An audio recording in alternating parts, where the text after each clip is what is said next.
down here? Martini Lounge, but I'm drinking a whiskey. So. All right, so welcome back, everybody. DJ Vic Vapor with you. Inside the mix here on Martini Lounge, I've got DJ Miss Haze, and we're going to chat with her a little bit about what inspires her and how her career got started. So welcome to the channel. Thanks for hanging out with us. Thank you for having me. Where do you originally, are you from San Francisco, or are you from another city, or where are you originally from? Well, I was born in San Diego, grew up there, and then spent the last 11 plus years in San Francisco. So that's basically where my DJing career got started in Rochester, New York, of all places. Wow. Yeah, that was like one of my first shows. I got flown out there, and my friend was like, just bring a bunch of stuff, and if you like it, just stay. And I ended up living there for 8 months when I was 18. Wow. Yeah. So you just disappeared from home. Box of records in the backpack.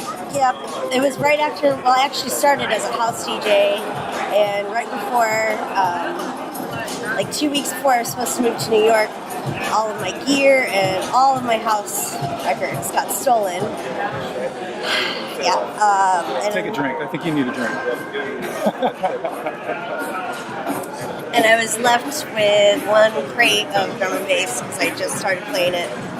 So it was tragic, sad fate, But fate, yeah. It was fate. Ultimately, it happened for a reason. It just really sucks. I never want anything to get stolen, but maybe we need to be thanking some unknown Who knows person. what I would be doing as a house DJ? Who knows? Who knows how much money I would be making?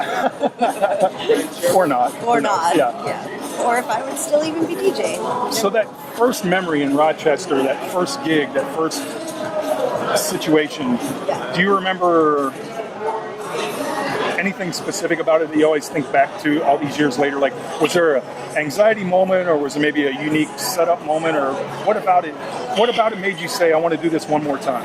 I was always kind of like a drama nerd, show off kid, so I don't know, just being able to be weird and play good music in front of people made me fall in love. And that party was insane. It was called the Pimpin' Ho Ball.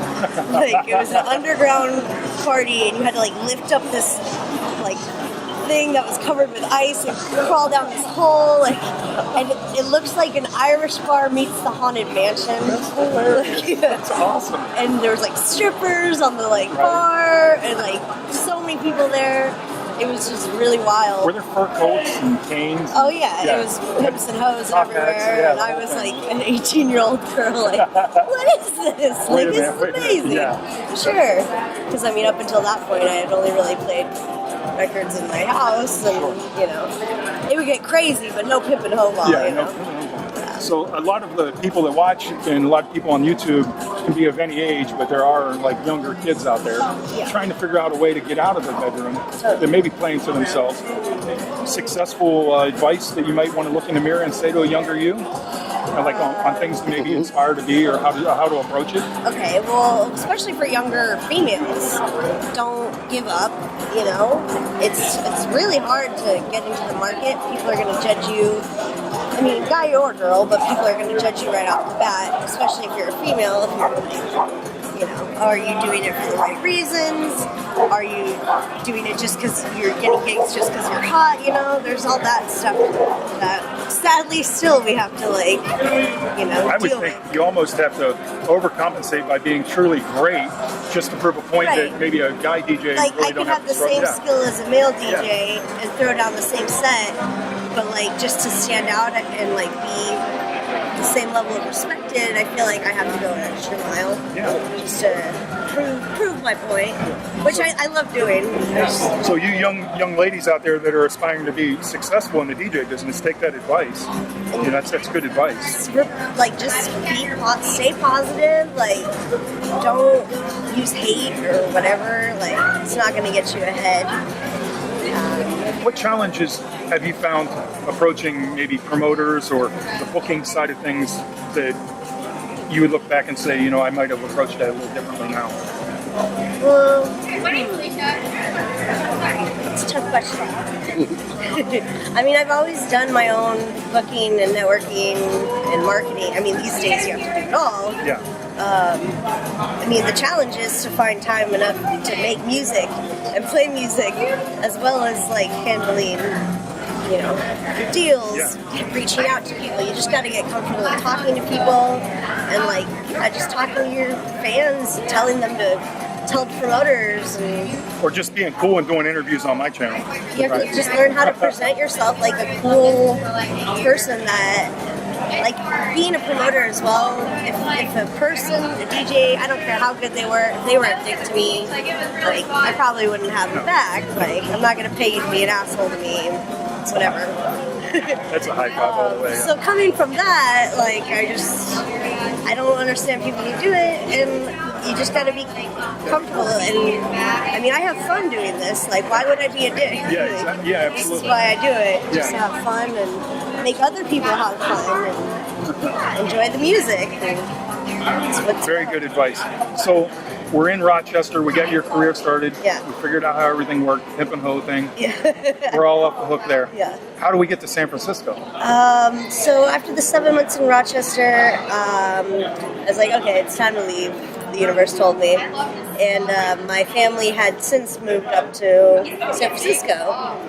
And I had never been there before, so I just flew to San Francisco, and I was kind of scared, actually. Like, it was like, all the guys are going to be gay, and there's going to be earthquakes. Like, but it turned out to be, like, an amazing drum and bass music scene. At the time, there was, like, almost a drum and bass event, like, 5 nights a week.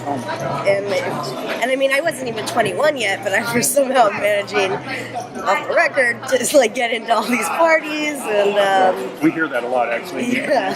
Hey, that's what it was. I think times have changed. You know, it's a lot easier to get into bars. You know, So smaller. now you're in San Francisco. You're exposed to the good drum and bass scene. You're starting to feel the love for it.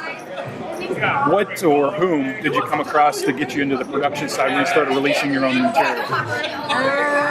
Production, so I've been producing for maybe 5 or 6 years now, and that kind of stemmed actually from a breakup with somebody, and he was like producing, and we had started to learn to produce together, and like we broke up, and I was just like, fuck this, I'm gonna get better and have a release out before he did. So it was kind of motivation, like.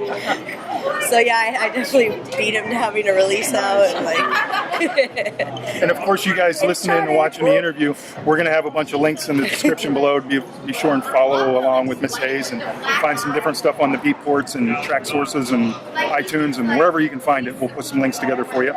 So I just want to say thanks to Miss Haze for being part of the Inside the Mix channel today on YouTube. And it means a lot that you took a few minutes with us. Yeah, thank you. Especially in this extremely hot weather. You guys don't see it on the camera, but it's here. And in closing, I always turn over one question to my camera guy. I got Mr. Matt Harsh right here from Champaign with me. He's holding the camera. He's doing the work. And Matt, what question do you have for Miss Haze? How do you feel about Clown College?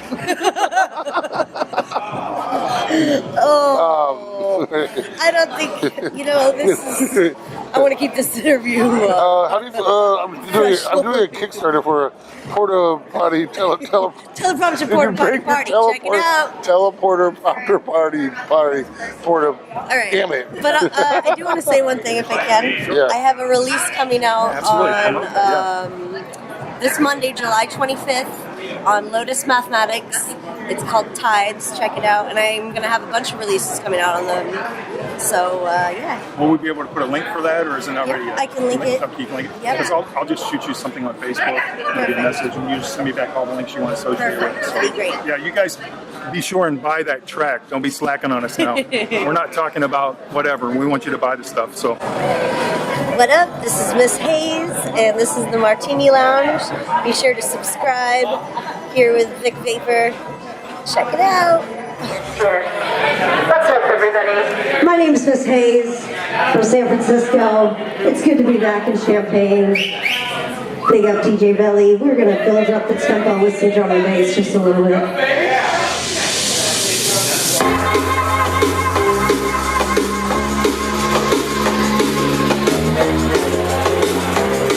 The sky is blue.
The things you will find. We'll keep pressing, play, keep pressing, rewind.